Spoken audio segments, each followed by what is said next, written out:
بسم اللہ الرحمن الرحیم۔ آج بدھ 2 دسمبر سن 2020 قصر ریحانہ اسلام آباد سے طاہر حنفی کا سلام قبول کیجیے۔ آج میں ثوابی سے میری شاعری کے ایک بہت مداح ذیشان اکبر کی فرمائش پر یہ غزل آپ کی بصارتوں اور سماعتوں کی نظر کر رہا ہوں۔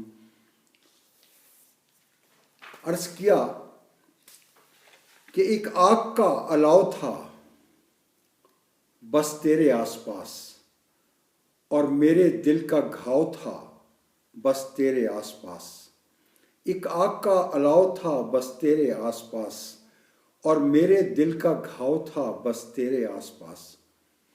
جو راستے میں رہ گئے وہ معتبر ہوئے، منزل پہ بھاؤ تاؤ تھا بس تیرے آس پاس۔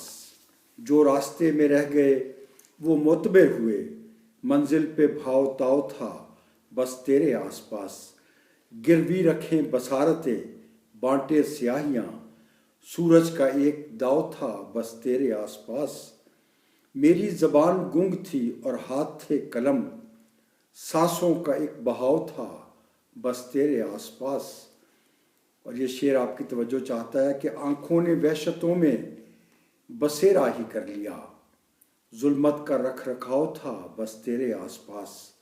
موجیں وہ غم کی کاٹتی جائیں تیرا وجود، دریا تھا اور کٹاؤ تھا بس تیرے آس پاس۔ اور عرض کیا کہ طاہر میں اپنے لفظ وہاں بھول آیا ہوں، ابلاغ کا کھچاؤ تھا بس تیرے آس پاس۔ جو راستے میں رہ گئے وہ معتبر ہوئے، منزل پہ بھاؤ تاؤ تھا بس تیرے آس پاس۔